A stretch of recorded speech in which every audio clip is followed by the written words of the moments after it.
ఒక విషయాన్ని గమనించండి. ఈరోజు Bible open universes India international అంటే అదొక బ్రాండ్. దేనికి? గొప్పలకు, పేరు ప్రఖ్యాతులకు బ్రాండ్ కాదు. బైబిల్ని, సత్యవాక్యాన్ని సరిగా ఉపదేశించే సంఘంగా, ఆ సంఘం ద్వారా నడుపబడే ఒక పెద్ద విద్యాలయంగా, విశ్వవిద్యాలయంగా పేరుగాంచిన దానిలో బ్రాండ్ అంతే. ప్రజలు ఏదో ఒక రకంగా అనుకుంటూ ఉంటారు కనుక వారి మాటలు నువ్వేమీ పట్టించుకోవద్దు. మిమ్మల్ని అందరినీ ప్రోత్సహించడానికే మేము ఎప్పుడూ ఉన్నాం. కాకపోతే మీరు BOUI అనే పదాన్ని వాడినప్పుడు కానీ, లేదా తండ్రి గారి ఫోటోలు కానీ, మా ఫోటోలు కానీ వేయటం తప్పు కాదు. దాన్ని వేసేటప్పుడు ఆ పాట గొప్ప స్థాయిలో ఉండాలన్నదే మా ఆశ. మీరు నిజంగా సత్యానికి కట్టుబడి మీరున్నారు అనడానికి నువ్వు చెప్పిన ఆ చివరి మాట చాలా నచ్చింది. ఈరోజు చాలామంది అటువంటి భావనల్లో లేరు నాన్న. ఎందుకంటే పదవిస్తే ఒకలా, పదవి ఇవ్వకపోతే మరొకలా, అలా ఉండేవాళ్ళు చాలామంది ఉన్నారు. ఈ మధ్యకాలంలో BOUI మీద అలుగుతూ, పోస్టులు పెడుతూ, వీడియో పోస్టులు పెట్టేవాళ్ళు కూడా చాలామంది ఉన్నారు. కారణం, దాని వెనక సరైన కారణం ఉండదు. మేమేదో చేశాం, ఇన్ని లక్షల రూపాయలు ఖర్చు చేశాం, కానీ మాకు గుర్తింపు లేదు, ఇవ్వలేదు అంటే ఎవరు గుర్తించాలని మీరు అనుకుంటున్నారు చెప్పండి? మిమ్మల్ని గుర్తించాల్సింది పరలోకమందున్న తండ్రి, రహస్యమందు చూచుచున్న తండ్రి. మనుషుల మెప్ప మీకు కావాలి? పదవులా మీకు కావాలి? ఈరోజు ఏ వ్యక్తి అయితే, ఈ మధ్యకాలంలో ఒక వ్యక్తి వీడియో పోస్ట్ పెట్టాడు. ఆయన, నేను BOUIలో ఎన్నో చేశాను, దానికి నేను మోసపోయాను, లేదంటే తన బాధ ఏదో వెళ్ళగొక్కున్నాడు. అనతి కాలంలో కొద్ది రోజుల్లోనే మరలా మరొక వీడియో పెట్టాడు ఆయన. తండ్రి గారు నన్ను క్షమించండి, అన్నయ్య గారు మమ్మల్ని క్షమించండి. ఎందుకు తొందరపాటుతనంతో పెట్టడం? అంటే ఆవేశంతో, అనాలోచితంగా ఎవరో ప్రేరేపించటం వల్ల తొందరపడి బురద జల్లాలనే ప్రయత్నం కొంతమంది చేస్తుంటారు. అది సర్వసాధారణం. ఎందుకంటే నిందలు వేసేవారు, బురద చల్లేవారు, అవమానకరంగా మాట్లాడేవాళ్ళు ఎప్పుడూ ఉంటారు. దానికోసం మేము ఎప్పుడు భయపడం, ఆలోచించం. దాని గురించి తీవ్రంగా ఆలోచించవలసిన అవసరం కూడా లేదు. కారణం, దేవుని యందు ముందుకు వెళుతున్నప్పుడు అనేక మంది వ్యతిరేకిస్తూ ఉంటారు. యేసును వ్యతిరేకించారు, అపోస్తులను వ్యతిరేకించారు, ప్రవక్తలనైతే కొట్టి చంపారు. ఇలా మనుష్యుల యొక్క విధానం ఎలా ఉంటుంది అంటే, తమ మాట వింటే ఒకలా, తమ మాట వినకపోతే మరొకలా. ఒక విషయాన్ని గమనించండి. సంఘంగా మేము BOUIగా ఎప్పుడైనా ఒక వ్యక్తిని ఒక స్థాయిలో కూర్చుండబెట్టాము, లేదంటే పెట్టాలి అనుకుంటున్నాము అంటే అతడు చేసిన పనిని బట్టి, అతడు దేవుని కొరకు ఎంత త్యాగం చేశాడు, కష్టపడ్డా, వాక్యం చెప్పాడా, సేవ చేశాడా, అలాగే బైబిల్లో విద్యను అభ్యసించాడా, అభ్యసించిన తర్వాత నమ్మకంగా సేవ చేశాడా, వీటన్నిటిని పరిగణలోనికి తీసుకొని ఎవరికైనా అర్హత ఇచ్చేది. కనుక అర్హత రాని వాళ్ళు ఎవరికో ఇవ్వలేదు అంటే వాళ్ళు డిగ్రీ అయినా పూర్తి చేసుకోకుండా ఉండాలి. మీరు గమనించండి.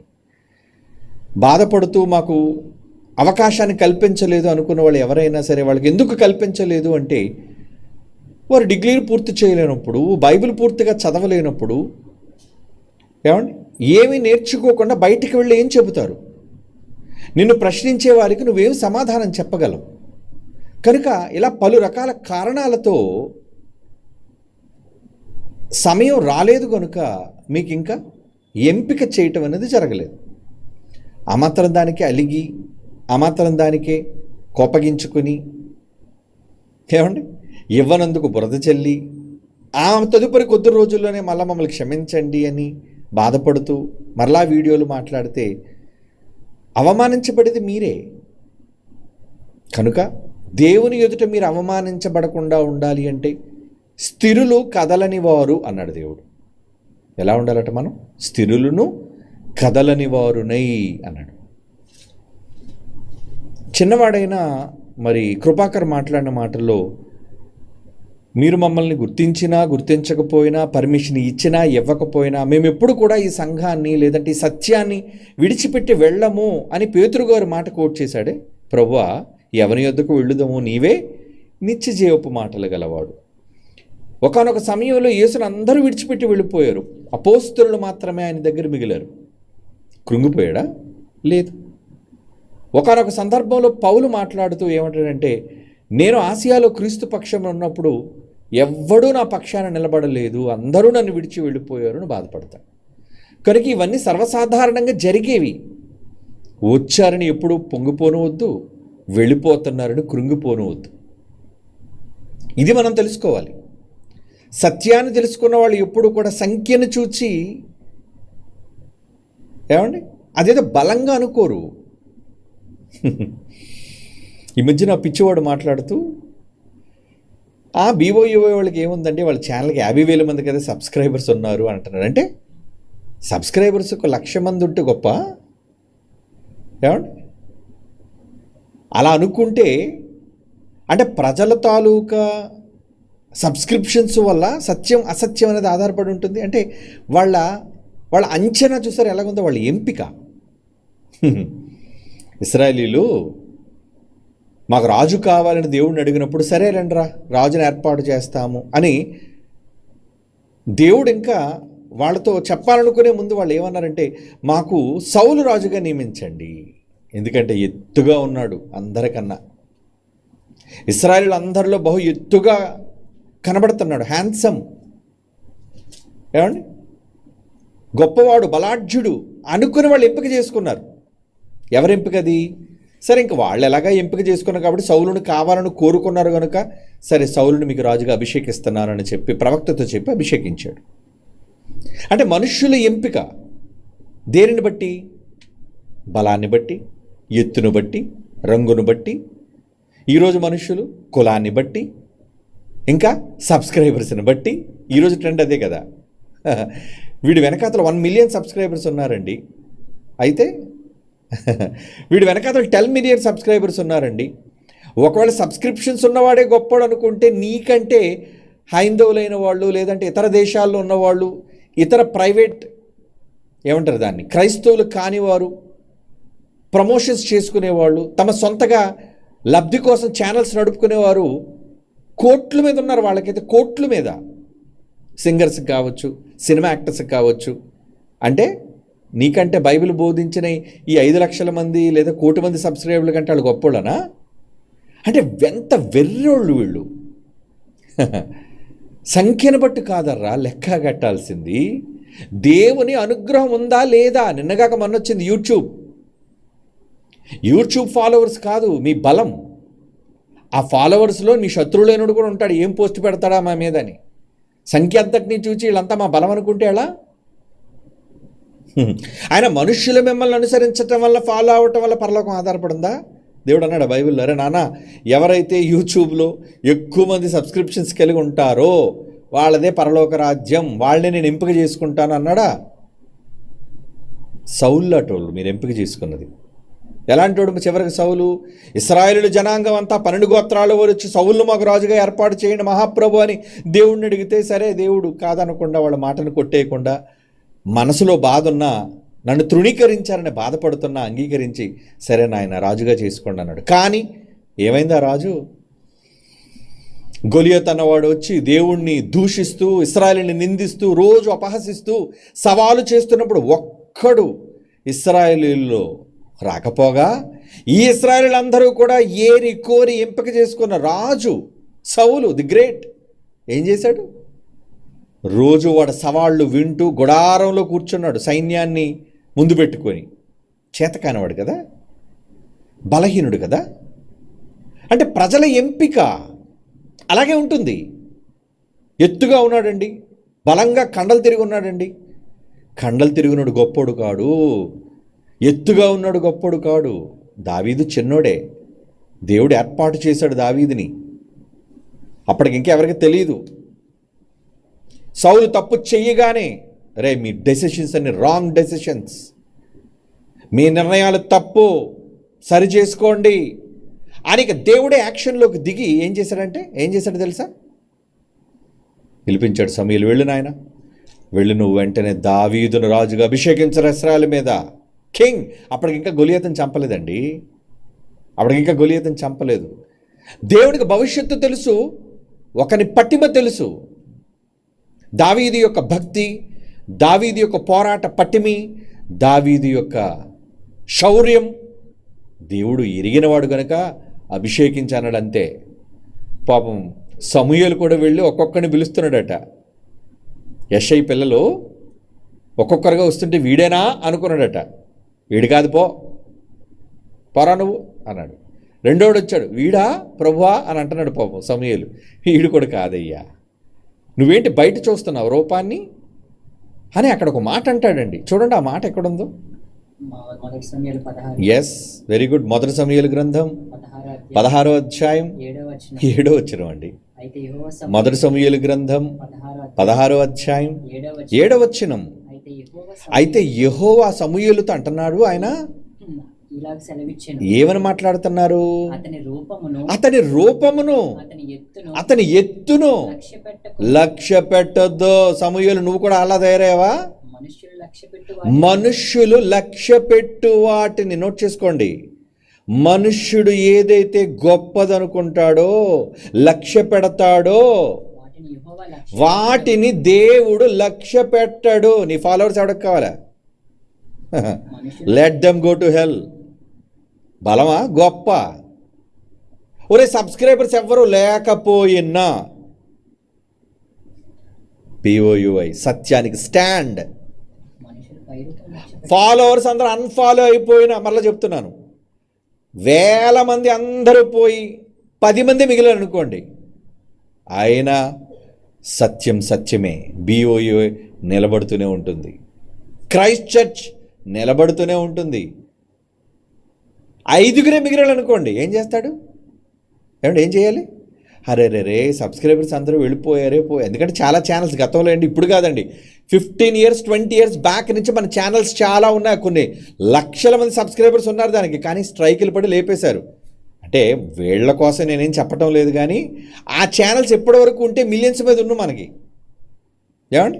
ఎందుకంటే మనం చూపించే పాటల కంటెంట్ ఒక మానవ బాంబులతో, ఆత్మహత్యలతో, ఇలాంటి పాటల వల్ల ఛానల్స్ స్ట్రైక్ చేసి లేపేశారు. అప్పటికి దానికి కొన్ని 1000 మంది, 15 సంవత్సరాల క్రితమే 60-70 వేల మంది, 75,000 సబ్స్క్రైబర్స్ 15 years బ్యాక్. మరి ఇప్పుడు 15 సంవత్సరాల తర్వాత ఎంతమంది అయిపోయిండేవారు చెప్పండి? అవి వీళ్ళకి తెలీదు. అలాగే ఇప్పుడు వాళ్ళు ఉంటే గొప్ప, లేకపోతే గొప్ప, ఛానల్ ఉంటే గొప్ప, ఛానల్ లేకపోతే గొప్ప. ఛానల్ ఉన్నా లేకపోయినా, సబ్స్క్రిప్షన్స్ ఉన్నా రాకపోయినా, సత్యం ఎప్పుడు సత్యమే. అంటే మీరు ఎవరి మీద ఆధారపడాలి పిల్లలారా? దేవుని జ్ఞానం నేర్చుకుంటున్న మీరు ఎప్పుడు కూడా మనుష్యుల మీద ఆధారపడకండి, దేవుని మీద ఆధారపడాలి. వీళ్ళని నమ్ముకుంటారు, జనాన్ని నమ్ముకుంటారు, సంఖ్యను నమ్ముకుంటారు. ఛీ, ఎవడకు కావాలి ఈ సంఖ్య? We don't care. మరలా చెప్తున్నాను, we don't care about this subscriptions. పట్టించుకో. కారణం సబ్జెక్ట్ బైబిల్. దేవుడి మాట చదవండి. ఇప్పుడు దేవుని మాట చదవండి. ఏరా రెఫరెన్స్ వేయట్లేదు ఏం కిందన? పడుకున్నారా? వేయండి. సమూయేలుతో ఏమని సెలవిస్తున్నాడు? మొదటి సమూయేలు గ్రంథం 16వ అధ్యాయం 7వ వచనం. అతని రూపమును అతని ఎత్తును లక్ష్య పెట్టొద్దు సమూయేలు. మనుష్యులు లక్ష్య పెట్టు వాటిని యెహోవా లక్ష్య పెట్టడు. నేను తోసేశాను అతన్ని. సౌలు నాకొద్దు, పిరికోడు, మనిషిని చూసి భయపడుతున్నాడు. మనుషులు పై రూపమును చూస్తారు. మనుషులు దేన్ని చూస్తారంటండి? పై రూపమును లక్ష్య పెట్టుదురు గాని యెహోవా హృదయాన్ని లక్ష్య పెడతాడు. హృదయం, నీ బ్రెయిన్, నీ ఆలోచన, నీ మనస్సు, అది కావాలి దేవుడికి. అక్కడ కావాలి స్థానం, సంఖ్య. ఎంతమంది సబ్స్క్రిప్షన్స్ ఉన్నారు? లేకపోయినా, సబ్స్క్రిప్షన్స్ ఉన్నా లేకపోయినా సత్యం సత్యం ఎప్పుడు. ఇప్పుడేంటండి, అనాది కాలంగా సత్యం నిలబడుతూనే వచ్చింది. That is Bible. ఏమండి? అలాగని ఇప్పుడు బైబిల్ నమ్మే సబ్స్క్రైబర్స్ అందరూ, నమ్మే వాళ్ళందరూ కూడా సబ్స్క్రైబర్సే కదా మరి. క్రీస్తు సబ్స్క్రైబర్స్ అందరూ ప్రపంచవ్యాప్తంగా ఉన్నారండి. 450 crores అత్యధిక జనాభా సంఖ్య బైబిల్ ఫాలోవర్సే ఉన్నారు. ఒకవేళ బైబిల్ ఫాలోవర్స్ కాలేదనుకోండి, బైబిల్ సత్యం కాకుండా పోద్దా ఏంటి చెప్పండి? కేవలం 1 కోటి మంది నమ్మారనుకోండి, 449 కోట్లు పోయారనుకోండి, పోనివ్వండి.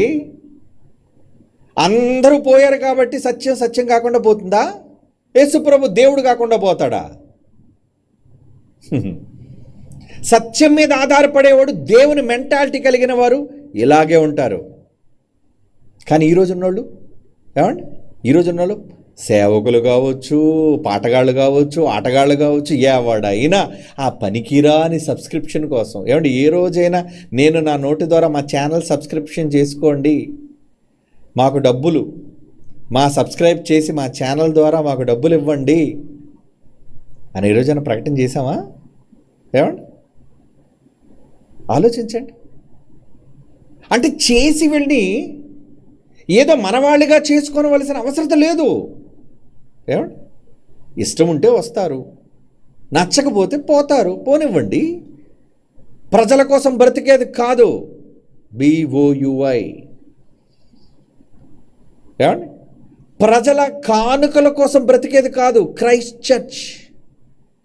ఇస్తే ఏంటి, ఇవ్వకపోతే ఏంటి, ఇచ్చేవాడు దేవుడు. ఈరోజు సంఘం ఉంది అంటే మనుష్యుల బట్టి కాదు, అది దేవుని బట్టి. మనుష్యులు లక్ష్య పెడతారు ఇవన్నీ. ఏమి లక్ష్య పెడతారు? మీ బిల్డింగ్ ఎంత పెద్ద ఉంది, ఏమండి, మీ పేరు ఎంత గొప్పగా ఉంది, మీ దగ్గర సబ్స్క్రైబర్స్ ఎంతమంది ఉన్నారు, మీ ఛానల్స్కి ఎన్ని వ్యూస్ వచ్చాయి, ఇదే గొప్ప. మనుష్యులు లక్ష్య పెట్టేవి నోట్ చేసుకోండి. కనుక మేము ఎప్పుడూ కూడా వాటి కోసం ఆశపడం. మీరు ఆశపడకండి ఒకళ్ళు మీకు ఛానల్ ఉంటే. బైబిల్ ఇది, బైబిల్. దేవుడు చెబుతున్నాడు, మనుష్యులు లక్ష్య పెట్టే వాటిని యెహోవా అస్సలు లక్ష్య పెట్టడు. కనుక వీళ్ళు అంగీకరిస్తే ఏంటి, అంగీకరించకపోతే ఏంటి? ముందుగా చెప్పాడు, సౌలా మాకు కావాలి అన్నారు. తర్వాత దావీదు చిన్న పిల్లవాడు, ఏమంటే రోషం కలిగి యెహోవా పక్షాన నిలబడి వాడు పీక తెగ నరిగితే కుళ్ళిపోయి అసూయ పెట్టుకున్నాడు సౌలు. అలాంటోడు రాజుగా స్వీకరించి దేవుడు అంగీకరించాడు, నేను అంగీకరించాలి అనే మనస్సు లేక అసూయ, ఈటుతో చంపేయాలనుకున్నాడు. అవసరమైనప్పుడల్లా ఇప్పుడు ప్రాణం తీసేద్దామని వెంటాడాడు దావీదుని, సిగ్గులేనివాడు. అవునా?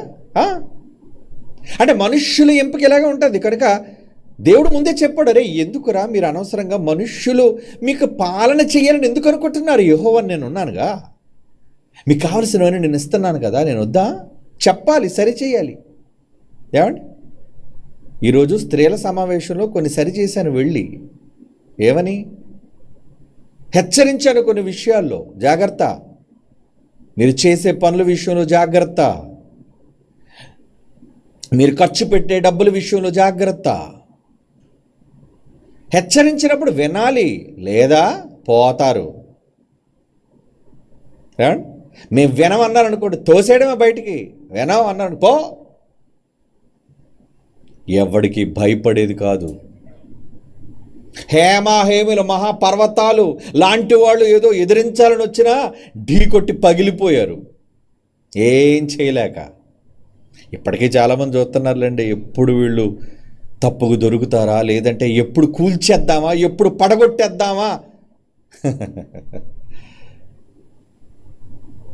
వాళ్ళు అనుకుంటే జరిగేది కాదు. శత్రువులు బయట చాలామంది ఏదో చేసేయాలని. ఏదో చేద్దామని చాలా ప్రయత్నాలు చేశారు. ఏం చేశారు? నువ్వు ఢీ కొడుతుంది ఎవరినో తెలుసా? సత్యాన్ని, వ్యక్తిని కాదు. సత్యాన్ని ఢీ కొడుతున్నావు. కాబట్టి ఎప్పటికైనా నిజం వాళ్ళు తెలుసుకుంటారు, లేదా తెలిసేటట్టు దేవుడే చేస్తాడు. కానీ మీరెప్పుడు ఎవరి పక్షాన ఉండాలి? మీ ఓటు ఎవరికి చెప్పండి? మీ ఓటు మనుష్యులకి వేయకండి, మనుష్యుల పక్షాన నిలవకండి. ఎవరి పక్షాన నిలబడాలి? నేను దేవుని పక్షం అని నిలబడండి. అది గొప్ప అతిశయం. దేవుడు పొంగిపోతాడు, అరే నా పక్షం ఉన్నావు కదా నువ్వు. సత్యం పక్షాన నిలబడినవాడు గొప్పోడు, ప్రజల పక్షాన, అధికారం పక్షాన నిలబడేవాడు కాడు. మనుష్యులు దేనికి చూపిస్తారు? ఏమండి ఇతను పోస్ట్లో ఉన్నాడు కాబట్టి ఇతనికి ఏం చేయాలి? దూపం వేద్దామండి, ఫాలో అవుదామండి, పొగుడుదామండి. అందుకే చూడండి, రాజకీయ నాయకుల్ని, ఎంపీలని, మినిస్టర్ని తెగ పొగుడుతుంటారండి. ఎందుకు? వాడు ఏదైనా ఎంగిలి పారేస్తాడేమోనని. ఎంగిలి ఏదో ఆశించి. నా అంత చీప్గా దిగజారిపోకండి. దేవుని పక్షాన నిలబడేవాడు ఎలా ఉంటాడు? దేనికి తలదించని వాడుగా ఉంటాడు. సన్ ఆఫ్ గాడ్, దేవుని కొడుకు దేనికి లొంగిపోతాడు చెప్పండి? దేనికి లొంగిపోతాడు? డబ్బుకా, అధికారానికా, పదవికా? చెప్పండి. నా దేనికి లొంగనివాడు, దేనికైనా ఎదురొడ్డేవాడు, నిలబడేవాడు. అలాంటి వారుగా ఆ మనస్తత్వాన్ని తెచ్చుకోండి మీరు. ఈ సాక్ష్యాలన్నీ కూడా ఎందుకు బైబిల్లో దేవుడు రాయించాడు అంటే, నాయన మనుష్యులు ఎంపిక చేసేది కాదురా నాన్న, నేను ఎంపిక చేయాలి మిమ్మల్ని. మనుష్యులు ఏదో ఇచ్చేశారు కాబట్టి గొప్పవాళ్ళు, మనుష్యులు ఏదో మిమ్మల్ని చేసేశారు కాబట్టి రాజులు కాదు. దేవుడు దావీదును రాజుగా చేసినట్లుగా దేవుడు ఏర్పరచుకున్న జనం, ఆయన ఏర్పరచుకున్న జనం మనమే కదా, అవునా? రాజులైన యాజక సమూహం అని పిలిచాడు కదా మనల్ని. మరి ఆయన పక్షాన్ని నిలబడతారా? నిలబడాలి, నిలబడాడండి. అలా నిలబడే క్రమంలో ఎన్నో అవరోధాలనే వస్తాయి, ఎన్నో అవమానాలనేవి వస్తాయి, ఎదురవుతాయి. నిలబడకపోతే ఎలా? బలహీనపడిపోతే ఎలా? మనకి మెప్పు, వాడబారని కిరీటం, మహిమ కిరీటం దేవుడిస్తాడు. వీళ్ళ కిరీటాలు కావాలా? వీళ్ళ మెప్పులు కావాలా? వీళ్ళ మెడల్స్ కావాలా? వీళ్ళ ఆనర్స్ కావాలా? ఏం కావాలి మనకి? మనుషులు ఇచ్చేది ఇది మనకు అక్కర్లేదండి. మనం కోరుకునేది దేవుని మెప్పు. దేవుని మెప్పు కోరుకునేవాడే నిజమైన భక్తుడు. వాడు లోకంలో దేన్ని కేర్ చేయడు. అంటే ఏదొచ్చినా అంటాడంతే. ఏదొచ్చినా నా దేవుని కన్నా నాకు ఏది ఎక్కువ కాదు. అదండి నిజమైన భక్తి, అదండి దేవుడంటే పిచ్చి. మీరు కూడా ఆ స్థాయికి ఎదగండి పిల్లలారా. దేవుని సంఘంలోని ఆయన పిల్లలారా, ఎందులో ఎదగాలి తెలుసా? ఈ మనస్సు ఏంటి? ప్రభువుకు కలిగిన ఈ మనస్సు, అవునా? క్రీస్తుకు కలిగిన ఈ మనస్సునే మీరు కూడా కలిగి ఉండమన్నాడా? ప్రభు మనస్సు ఏంటి చెప్పండి? జనమంతా డప్పులు వాయించుకొని దండలు పట్టుకొని వచ్చేసారటండి. ఎందుకురా వీళ్ళందరూ వస్తున్నారు? కబురు అందించారు ప్రభువుకి. ఎవరో, ప్రభువా నిన్ను రాజుగా చేసేస్తారట ప్రభు. వాళ్ళు నిన్ను రాజుగా చేస్తే వాళ్ళకి ఆకలి దప్పులు, వంట చేసుకోవాల్సిన పని లేదు, డాక్టర్తో పని లేదు, నువ్వు మాట సెలవిస్తే చాలా అయిపోతుంటుంది అంతా. అందుకే వస్తున్నారు దండ పట్టుకొని రాజుగా చేద్దామని. యేసుప్రభు తెలుసుకొని, రాజా నన్ను రాజుగా చేద్దాం అనుకుంటున్నారా అని ఎదురెళ్ళలేదండి వాళ్ళకి. తప్పించుకొని వాళ్ళకి కనబడకుండా దాగి ఉండెను అంటాడు. చూడండి ఎక్కడ? యోహాను సువార్త చూడండి, ఎక్కడన్నాడు? కనబడకుండా దాగి ఉండెను. ఆయన రాజుగా చేద్దామని వస్తున్నారు ప్రజలందరూ కూడా. అంటే రాజరికం ఏంటి? ఇక్కడ భూమి మీద రాజరికం కావాలా ఆయనకి? భూమి మీద సింహాసనం కావాలా? ముల్లోకాలు పుట్టక మునుపే ఆయన సింహాసనాసీనుడు, దేవుని యొక్క కుడిపార్శ్వమున మహిమలో కూర్చున్నవాడు. ఆయనకేం అవసరం? ఏమండి? కనబడకుండా వెళ్ళిపోతాడు ఆయన. యోహాను సువార్త 6వ అధ్యాయం, వెరీ గుడ్, 15వ వచనం. యోహాను సువార్త 6వ అధ్యాయం 15 అండి. ఏమంటున్నాడు చూడండి అక్కడ. రాజుగా చేయుటకు వారు వచ్చి తను బలవంతముగా పట్టుకొనబోచున్నారని యేసు ముందుగా ఎరిగి వాళ్ళ నుంచి తప్పించుకొని కొండకు ఒంటరిగా వెళ్ళిపోయాడట. ప్రజల మెప్పు కావాలా? బా మీరు రాజండి, అబ్బా మీరు నాయకులండి. చాలామంది గొప్పలకి పొగట్టలకి పోతుంటారండి. ప్రసంగం చేశారా? ప్రసంగం చేసి 100 మందిని అడుగుతారు, ఈరోజు ఎలా ఉంది ప్రసంగం, ఎలా ఉంది అక్క, ఎలా ఉంది చెల్లి, ఎలా ఉంది ప్రసంగం, అన్నయ్య ఎలా ఉంది ప్రసంగం అంటే ఇప్పుడు నీకు వెంటనే రేటింగ్ ఇవ్వాలా అంటే పిచ్చి. ఏం పిచ్చి ఉందన్నమాట వీళ్ళకి? పొగట్టల పిచ్చి. నీ ప్రసంగం విని నువ్వు అడిగితే ఎదుటి వాళ్ళు చెప్పడం కాదు, వాళ్ళే కోరి నీ దగ్గరికి వచ్చి అంటారు ఏమని, అబ్బా అన్నా ఏం చెప్పావన్నా ఈరోజు వాక్యం. ఎందుకంటే వాళ్ళ మనసు నిండిపోయింది. ఆ మనసు నిండిపోతే మాటలు బయటకు వస్తాయి ఏమని, అన్నా సూపర్ అన్న వాక్యం. వాళ్ళకు వాళ్ళుగా అనాలి. నువ్వు కోరండి ఎలా ఉంది వాక్యం, ఎలా ఉంది వాక్యం. ఇంటర్వ్యూ చేస్తావా? ఆ మైక్ తీసుకుని వెళ్ళి వాళ్ళు ముదులు పెట్టు, చెప్తారు. మీలో చాలామందికి పిచ్చి ఉంది, నాకు తెలుసు. వాళ్ళు ఎవరో కూడా నాకు తెలుసు. మిమ్మల్ని అడిగేవాళ్ళు ఎవరో కూడా మీకు తెలుసు. వీళ్ళందరూ దేనికోసం పిచ్చెక్కేవాళ్ళు తెలుసా? ప్రసంగాల కోసం, అధికారాల కోసం, పదవుల కోసం, హోదాల కోసం.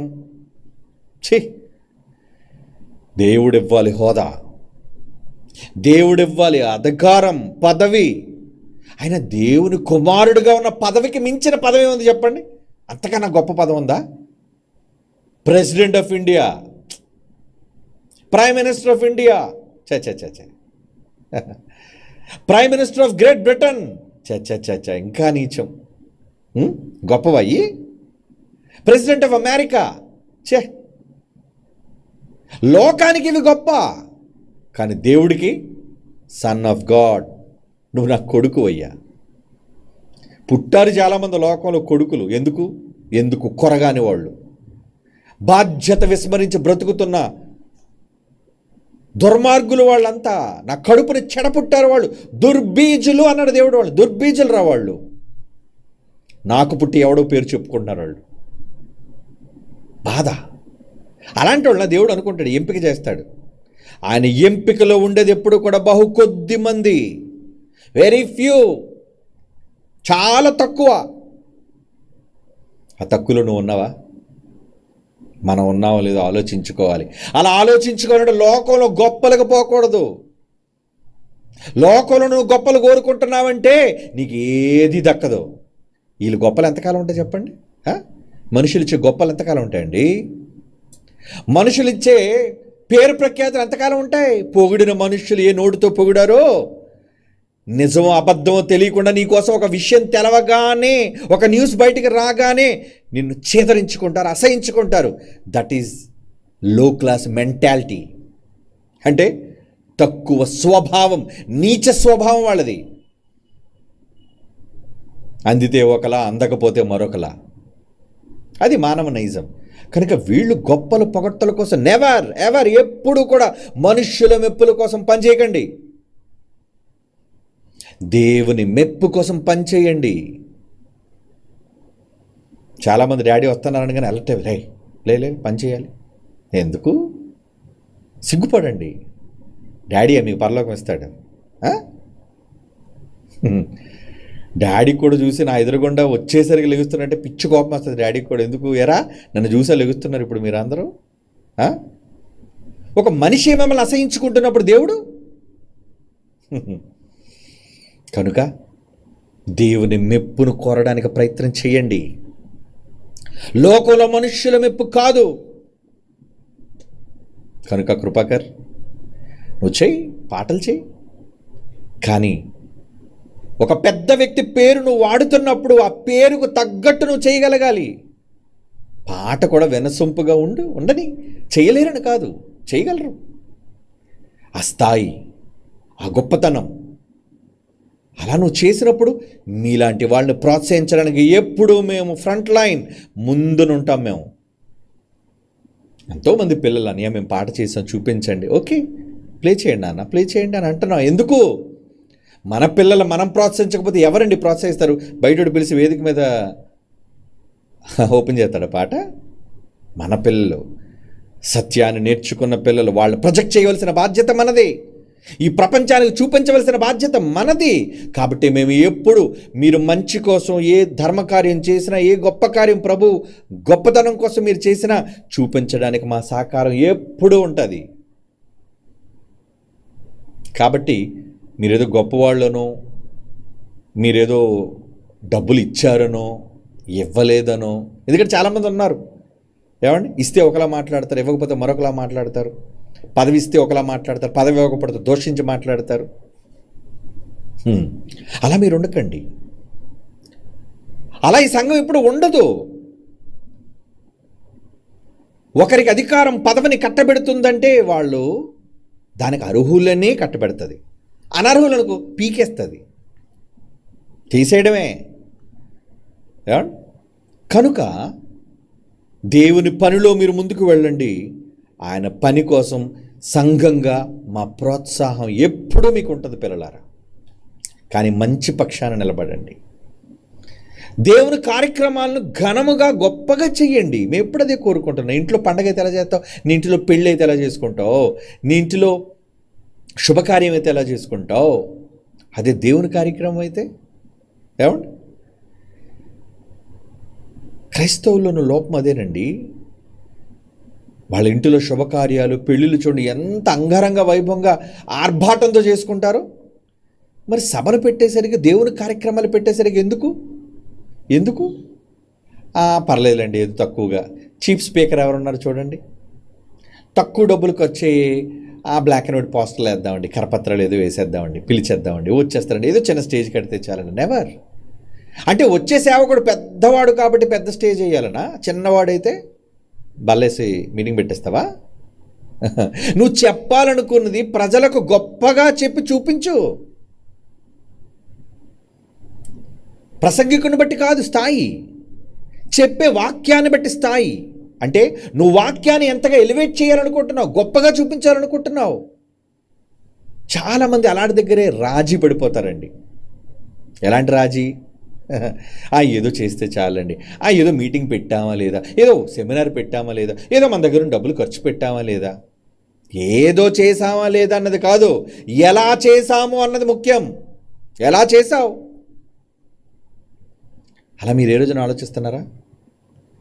నేనైతే ఎప్పుడు అలాగే ఆలోచిస్తాను. చేస్తే దేవుడి కోసం గొప్పగానే చేయాలి, అద్భుతంగానే చేయాలి, ఘనంగానే చేయాలి. ఎందుకంటే ఆయనకి మించునుడు ప్రపంచంలో ఎవడున్నాడు చెప్పండి? ఆయన వాక్యాన్ని గొప్ప చేయవలసింది నువ్వు కాకపోతే ఎవరు చేస్తారు? ఆయన వాక్యాన్ని ఘనపరచవలసిన బాధ్యత ఎవరికప్ప చెప్పాడు? మనకే. మనమే ఘనపరచాలి వాక్యాన్ని.